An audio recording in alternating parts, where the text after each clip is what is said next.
Армысыздар, құрметті телекөрермендер. Бүгін бізде иман нұры діни танымдық бағдарламасы.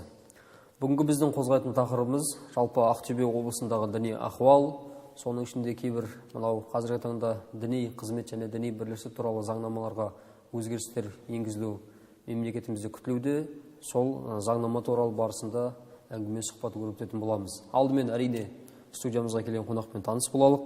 Ақтөбе облысының дін істері басқармасының басшысының орынбасары Мұқанов Сәбит Сабырұлы. Сәбит Сабырұлы, бүгінгі біздің бағдарламамызға қош келдіңіз. Жұма мүбәрак болсын. Қош көрдік. Сәбит Сабырұлы, алдымен жаңа тілге тиек етіп тақырыбымызды бастағандай, қазіргі таңда елімізде діни ахуалдың жағдайы халықты көп ойлантады. Соған сәйкесінше де құқықтық нормалар, жаңа нақты айтатын болсақ, діни қызмет және діни бірлестік туралы заңымыздың өзгерістер мен толықтырулар енгізілуі көзделіп жатыр. Бізге келген мәлімет бойынша қазіргі таңда осы парламенттің төменгі палатасында жаңағы мәжілісте заң жобасы қаралымы қабылданған деседі. Жалпы бұл заңда қандай өзгерістер мен толықтырулар күтілуде? Сол туралы айтып өтсеңіз. Жақсы, рахмет. Әрине кешегі біздің Қазақстан Республикасының діни бірлестіктер және діни қызмет туралы заң жобасы Қазақстан парламенті мәжілісінің депутаттарымен мақұлданған болатын. Енді бұл заңға келетін болсақ, ең біріншіден бұл заңда мұндай бір түсініктемелер бар. Қазір деструктивті діни ағым және діни радикализм деген түсініктемелер енгізілді. Бұл өйткені себебі елімізге жат діни идеологияларын еніп кетпеуіне және оларға қарсы төтеп беруге үшін арналған түсініктеме енгізілген. Сондай-ақ бұл заң жоба аясында деструктивті діни ағым, жалпы діни киім дейміз ғой, әртүрлі атрибуттарды қоғамдық жерлерде әсіресе бет бейнесін анықтауға мүмкіндік кедергі келтіретін киімдерді мысалы үшін кимейтін болады осы заң жобасы аясында. Сондай-ақ мемлекеттік қызметшілердің этикасында регламенттейтін бір нәрселер бар. Мәселен, қызмет бабында жүрген мемлекеттік қызметші діни бірлестіктердің мүдделері үшін жұмыс істеуге болмайды. Сондай-ақ өздерінің қол астындағы бағынысты адамдарды діни бірлестікке қызмет етуге шақыруға болмайды. Бірақ әрине кейбір құқықтық нормалар регламенттелмеген. Мәселен, әртүрлі діни жораларға, шараларға қатысу деген сияқты бұл енді регламенттелмеген. Сондай-ақ жасөспірімдердің, жастардың діни бірлестікке культовый здание дейміз, ғибадат ету орындарына ата-анасының рұқсатынсыз немесе ата-анасының орнына сол балаға жауапты жасөспірімдер өкілі, заңды өкілінің рұқсатынсыз немесе оның бірге өкілімен бірге баруға болады ендігі кезекте. Сондай-ақ діни білім алуға байланысты да тоже көптеген заттар реттелген. Бұл жерде тек қана шетелге барып діни білім алатын болса, бұл ең алдымен өзіміздің мемлекетімізде, Қазақстан территориясында діни білімін жоғары білім алған азамат қана бара алады. Бірақ алайда кейбір бір механизмдер бар. Егерде бұл жастар немесе адам белгілі бір мемлекеттік деңгейдегі келісім шарттар аясында, егер келісім шарт жасалса баруға болады, немесе Қазақстан Республикасында территориясында сол жоғары оқу орнының егер филиал болмаған жағдайда құқығы бар. Сондай-ақ әртүрлі діни жораларды, соның ішінде айтамыз ғой қазір, отбасы мәселесіне келетін болсақ, некеге тұру, оларда енді қазір тек қана ЗАГС дейміз ғой, сол жерде ғана, ахаж орындарында тек қана сол жерде ғана тіркеуге болады. Неге денсаулығына байланысты болса, медициналық мекемелерде болады. Басқа ешқандай жерде заң құқық бермейді. Ал енді осы неке турасында ахаж орындарына тіркеуден өтіп, сосын барып, ол діни сеніміне байланысты ғибадат үйлерінде өтуіне кедергі жоқ. Ол кезде кедергі жоқ. Алдыменен жаңа ахаждан өту керек. Сосын жаңағыдай айтамыз, енді екі тараптан да куәгерлер болу керек. Ата-аналары, туысқандары. Енді осы заң аясындағы жаңа өзгерістер толықтырулар мақсатында мен де өзім біраз ізденгенмін. Анда мына ақпараттық құралдар беттеріне қарасақ, енді бұл әрине демократиялық мемлекет деп айтқанда әркімнің өзінің құқығы бар деп айтамыз, таңдау еркіндігі. Бірақ кейбір мәліметтерде кездесіп қалады, жаңағы сөзімізге қайтып оралайықшы, өзгерістерге. Сыртқы келбетін шектеу, жаңағы пердесін жабатын, ол адамның еркіндік өзінің жүріс-тұрысына кедергі келтіреді, оның жеке басының құқығын таптауға апарады деген сияқты. Бұл жалпы заңды қабылдануда қандай бір әлемдік нормаларға, бір қағидаларға сүйеніп жасалған болса керек қой негізі.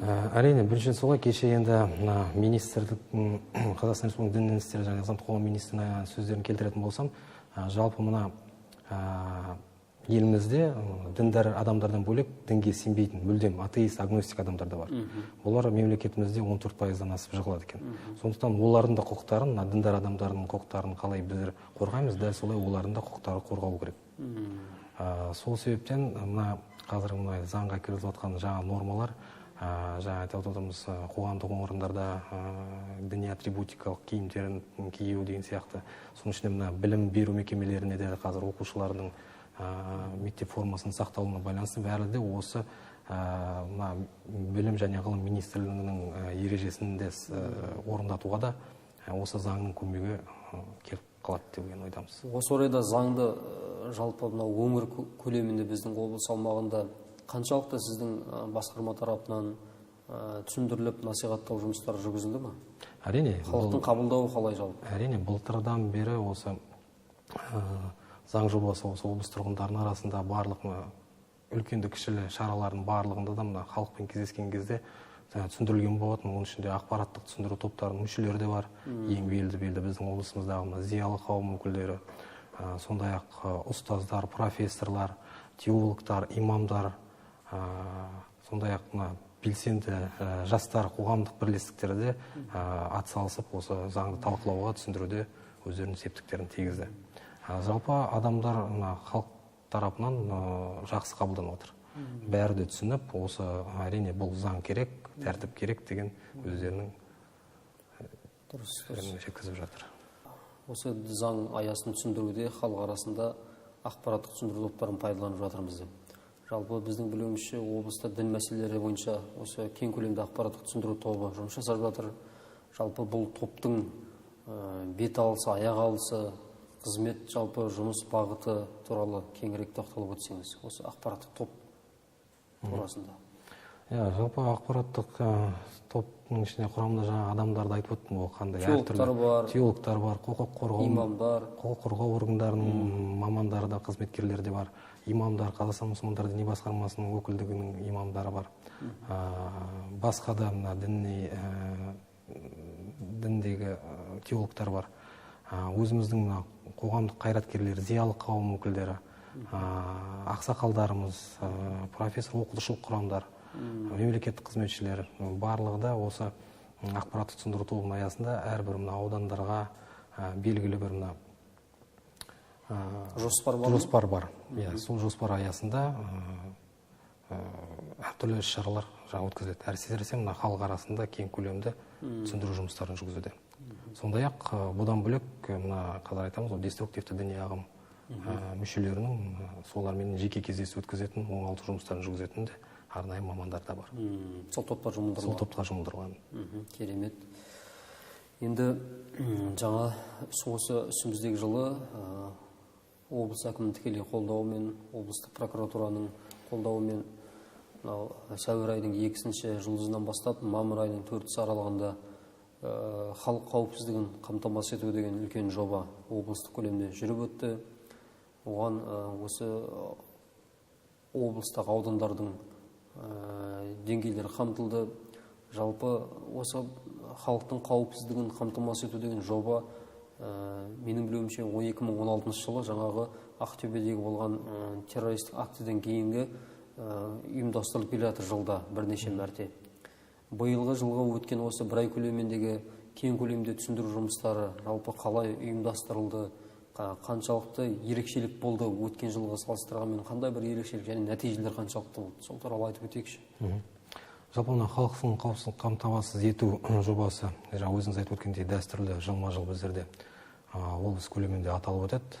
Биылғы осы сәуір айының 2-сінен бастап мамыр айының 4-і аралығында болған жоба аясында мына өзгешелігін айтып өтетін болсам, былтырғы жобамен салыстырғанда бұл мына жоба арнайы 2 бағытқа бөлінген болатын. Бұрын мысалы үшін 6 бағыт болса, қазір 2 бағыт болған.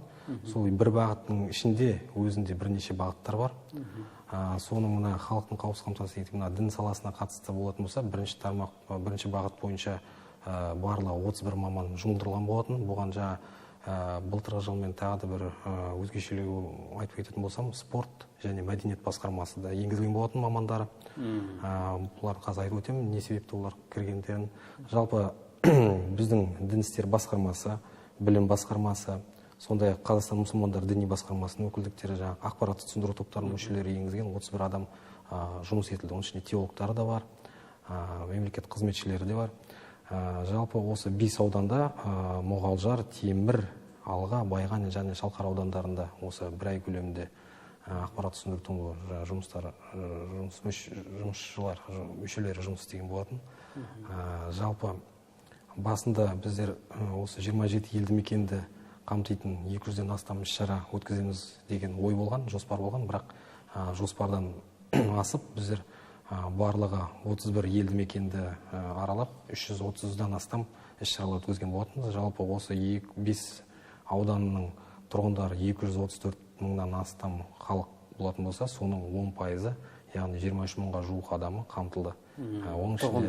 Тұрғындар, сол аудандардың тұрғындары. Оның ішінде жаңағыдай аудан активі дейміз, мемлекеттік қызметшілер дейміз, жастар, қоғамдық бірлестіктер, жалпы мектептің жоғары сынып оқушылары, сондай-ақ мына дінтану пәні және зайырлық қоғам негіздері атты мына пән мұғалімдеріне де әртүрлі семинар, тренингтер, мастер-класстар ұйымдастырылған болатын. Ал спорт пен мәдениет басқармасына келетін болсақ, осы мына деструктивті діни экстремизм және терроризмнің алдын алу мақсатында былтырдан бастап бүгін осы жылда әртүрлі түсірілген киноларымыз бар. Сондай-ақ спектакльдеріміз бар. Қара жол, үлкен сұрақ, ойран шыққан отбасы деген сынды осындай спектакльдер мен көркем фильмдеріміз бар. Соларды көрсетті. Сондай-ақ осы мәдениет саласының мамандары сол аудандардағы мәдениет саласында жасап жатқан жұмысшыларға әртүрлі семинарлар, тренингтер өткізген болатын. Спорт басқармасына келетін болсақ, осы спорттың 9 түрінен 33 шара ұйымдастырған болатын. Осы 5 елді мекен ішінде, оның ішінде жастар, сондай-ақ жамағаттар тартылған әртүрлі спорт ойындары болды. Спорттық шараларда мешіт жамағаттар да қамтылды. Волейболдан, футболдан, самбо күресінен, сондай-ақ арқан тартыс, гір тарту, гір тасын көтеру, қол күресі сынды, жалпы осы шахмат, 9 қамалақ сынды 9 спорт түрінен шаралар өткізілген болатын. Осы шара аясында өзге өңірден мамандар тарту жұмысы қалай болды өзі? Әрине, бұл да өте бір маңызды сұрақтардың бірі. Біздерде осы жоспар аясында барлығы 7 республикалық деңгейдегі теологтар тартамыз деген жоспар болған. Бірақ онда біз асырып, барлығы 14 маман тартылған болатын республикалық деңгейдегі. 2 есе көп. Оның ішінде әйел жамағатымен жасайтын әйел азаматшалар, теологтар. Сондай-ақ Қазақстан мұсылмандар діни басқармасының жалпы республикалық ақпаратты түсіндіру тобының мүшелері арнайы осы біздің облысымызға келіп, осы жоба аясында халық арасында кең көлемді ақпаратты түсіндіру жұмыстарын жүргізген болатын. Оның ішінде пәтуа бөлімінің басшысы Сансызбай Құрманұлы, Ғылыпсхан, осылар тартылған болатын. Жақсы, керемет жұмыстар жасалған екен. Енді осы жылы 2018 жылы Ақтөбе облысында осы дін істер басқармасының бастамасымен, облыс әкімінің қолдауымен биылғы жылда дін, дәстүр, руханият жылы болып жарияланған екен. Жалпы бұл дін, дәстүр, руханият деп аталуының сыры неде, және соған қатысты қандай шаралар жоспарланды және қандай шаралар атқарылды? Бұл жобаны да іске асыру үшін арнайы кесте бекітілген болатын. Осы кестеге сәйкес облыстың барлық 12 ауданында және Ақтөбе қаласында осы дін, дәстүр және руханият жобасы аясында әртүрлі қазір айтамыз, дін саласындағы коммуналдық мемлекеттік мекемелер құрылды. Сол мамандарға мына арнайы семинарлар өткізу, сондай-ақ мына озық тәжірибелер бар аудандар сол жаққа барып өздерінің тәжірибелерімен бөлісу, сондай-ақ мына тарихи мәдени мұралар, ескерткіштер, сол жерлерді аралау, жастарға насихаттау, көрсету, сондай-ақ мына өзіміздің қазақтың дәстүрлі жанаман ақылын Досжан Хазірет сынды дін ғұламалар, дәстүрлі дін ғұламаларының атында конференциялар ұйымдастыру. Енді өзіңіз жаңа айтып отырдыңыз, дін, дәстүр, руханият сыры неде деп, жалпы біздің ата-бабамыздың ұстанған сол ханафи мазхабындағы дәстүрлі өзіміздің дінімізді жастар арасында насихаттап, сонда деструктивті діни ағымға кіргізбеу үшін сол теріс идеологияға қарсы иммунитет қалыптастыру мақсатында қолға алынып жатқан шара. Жалпы енді дін істер басқармасының жұмыс жасап жатқаннан кейін сол жердің өкілі болғандықтан сізге бұл қойылатын міндет сұрақтың бірі деп санаймын өзім жеке басым. Жалпы Ақтөбе облысында діни ахуал десе, көпшілік басқа облыстағылар сәл ойланып, басын бұрып қарайды. Ол жасырын емес. Тіпті 2000 жылғы 16-та болған оқиға біздің қанды қырған.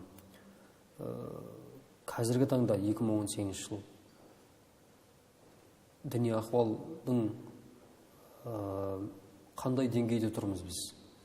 Қауіптіліктер байқала ма, әлде бір жасалған жұмыстардың әсері қаншалықты жалпы? Салыстырмалы түрде өткен жылғы сол 16-дағы кезеңдерді еске алсақ, қазіргі кезде енді 2 жылдың 100 болып қалды ғой қазіргінің өзінде. Жалпы облыстағы өңірдегі діни ахуалдың деңгейі туралы. Енді сол 2016 жылмен салыстырғанда, әрине қазіргі таңда облыстағы діни ахуал тұрақты деген сипатқа ие болып отыр. Жалпы мына осы халықтың қауіпсіздігін қамтамасыз ету жобасы да өзінің септігін тигізді десе де болады. Себебі мына облысымыздағы деструктивті діни ағым мүшелерінің санының азаюы көрсетіп тұр. Бұны жаңағыдай барлық құзырлы мемлекеттік органдар әртүрлі өзінің есептерінде мониторинг жүргізу барысында да айтып отыр. Сонымен қатар оңалған, бейімделуге келетін азаматтарымызды да анықталып, олардың да саны да артып отыр. Жалпы осы атқарылған жұмыстар нәтижесінде қазіргі таңда шын мәнінде діни тұрақтылық бір сатты болса да кішкене бір жақсарды деген пікір айтуға болады. Енді сәл тақырыпты ары қарай аша түсейік. Әрине дін дегенде қазақтың езілген емешегі дейді. Абай бабаларымыз сонау Құнанбайдан арғы билеріміз, хандарымыз, жалпы қазақ халқы иісі мұсылман болған ғой.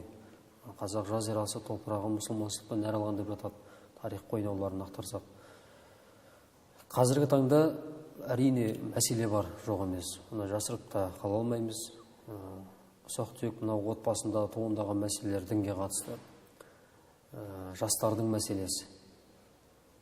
Жат діни ағымдарға осы қаракөз қарындастарымыздың, қаракөз інілеріміздің көзсіз соқырлықпен еніп кіріп, сонымен санасының уланып, сондай бір деңгейге жетіп, оның кейін үлкен айтарлықтай мәселе тудырып, қоғамға әсер етіп, тіпті бұның салдары. Осындай бір мәселелер астыртын байқалып қалып жатады. Жалпы жастардың діни ағымдарға осындай сеп болып кіріп кетуі, осы мәселесінде қандай бір себептерді іздеуге болады астарында? Бұған кінәлі деп бір тұлғаны көздей аламыз ба? Бір мекемені бәлкім, немесе отбасын қоя аламыз ба? Жалпы осы мәселеде сіздің ойыңыз не айта аласыз? Енді жастардың осындай жат діни ағымдарға кіріп кету мәселесі туралы. Қазір енді 21 ғасыр ақпараттық технологиялардың дамыған заманы. Сол жастардың соның ішіне мына осы арнайы осы біз жастарымызды бір белгілі мақсатты топ қылып алатын болсақ, осы жастарымыздың теріс діни бағытқа еніп кеткенінің бірден бір себебі осы ғаламтор, интернет, әлеуметтік желілер. Бұл бағытта да біздің басқарма басқа да құзырлы мемлекеттік органдармен бірлесе отырып, әртүрлі сайттарды бұғаттауға, болмаса мүлдем жауып тастауға бойынша түрлі жұмыс шаралар өткізіп жатыр. Енді сондай-ақ әрине басқа да қазір айтып жатырмыз, осы айтылған коммуналдық мемлекеттік мекемелер дін саласындағы ашылған.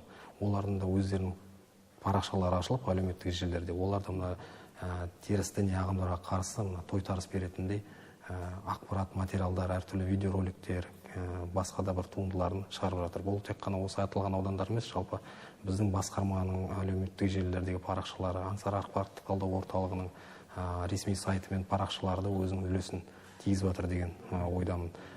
Жалпы бұл тек қана біздің облыста ғана қолға алынып жатқан нәрсе емес, жалпы барлық облыста да жүргізіп жатқан жұмыстар. Сондай-ақ әрине бұл жерде енді біріншіден мына ақпараттық ая дейміз ғой. Осы ақпараттық аяны қалай да осы жастарымызды қорғау, тек қана мына жастарға қажетті, соның ішінде мына діннің байланысты ақпарат алам деген жастарға әдейі қазір министрліктерде қаралып жатыр, әдейі бір портал құру, ол да бар болашақта. Сондай-ақ әртүрлі мына брошюралар, таратпа, жаднама, ақпаратты түсіндіру бойынша таратпа материалдар, олар да қазір қолға алынып жатыр. Бұдан бөлек әрине біз жастарымызда мына ресурс орталықтар бар. Барлық шараларда өте етене жұмыс жасаймыз. Жоғарғы оқу орындары болсын, колледж студенттермен болсын, жоғары сынып оқушылармен болсын, өздеріміздің арнайы жоспарымыз бар, кестеміз бар. Сол кестеге сәйкес басқарманың немесе Аңсар ақпаратты талдау орталығының теолог мамандары, сол жастар ресурсы орталығының мамандарымен бірлесіп, облыстық ішкі саясат басқармасымен бірлесіп, осындай үлкен-үлкен негізі шаралар өтіп жатыр, жасалып жатыр. Енді соңғы сізге қоятын сауалымыз, осындай діни мәселеге тап болған отбасылар, балаларының үстінен жаңағыдай мәселелер қозғалған кезде көмекті кімнен алу керек, қайда бару керек, және қандай сенім телефонына хабарласу керек? Әрине, кез келген адам көмек сұраған кезде ең біріншіден сол адам, сол маманға бару керек деп ойлаймын. Мәселен, сол үшін машина сынса біз сол жаңа механиктерді іздейміз. Сол сияқты, егер діни білімін тереңдетем, я болмаса жаңадан бастап үйренем деген жастарға, әсіресе ата-аналарға айтарым, әрине біздің облысымызда мешіттер бар. Сол мешіттердегі имамдарға апарса, сондай-ақ медресе колледж бар біздерде. Алға ауданының Бештамақ қаласында орналасқан. Егер балам ишан болсын десе, сол жаққа да жіберуге болады. Сондай-ақ республикалық деңгейден Нұр Мүбәрак ислам университеті бар. Сол жаққа білім алуға болады, басқа да діни білім алуға болады, немесе дін туралы ақпаратты осы жерлерден алуға болады. Ең бастысы мешіттердегі білетін ислам жөнінде толыққанды ақпарат беретін адамдардан сұрау керек. Демек, әрбір мәселеде өзінің саласынан маманы бар деген секілді, бұл дін саласында да туындаған мәселелерге өзінің нақты мамандары жауап беру міндетті нәрсе екен. Енді телефондарға, қауыртшылерге айтатын болсам, 55-23-43 телефон номерлеріне хабарласуға болады. Немесе біздің облыстық дін істері басқармасының жаңа айтып отырмын, Facebook, ВКонтакте және Instagram сияқты әлеуметтік желілерінде парақшаларымыз бар. Сол жерге хабарласып, өздерінің толғандырған мәселесімен жауап алуға әбден болады. Ендеше Сәбит Сабырлы, осындай алтын уақытыңызды бөліп келгеніңізге көп алғыс айтамыз. Жұмыстарыңызға жеміс тілейміз. Елімізде тыныштықта осындай әрдайым жұмыс жасап, қызмет қылып жүре беріңіздер. Құрметті ағайындар, осымен бізге берілген уақыт тамам болды. Бүгінгі біздің студиямызда қонақта болған Ақтөбе облысының дін істер басқармасы басшысының орынбасары Мұханов Сәбит Сабырлы болатын. Келесі кездескенше аман болайық, еліміз тыныш, халқымыз аман саушылықта болсын ағай. Жұма қабыл болсын.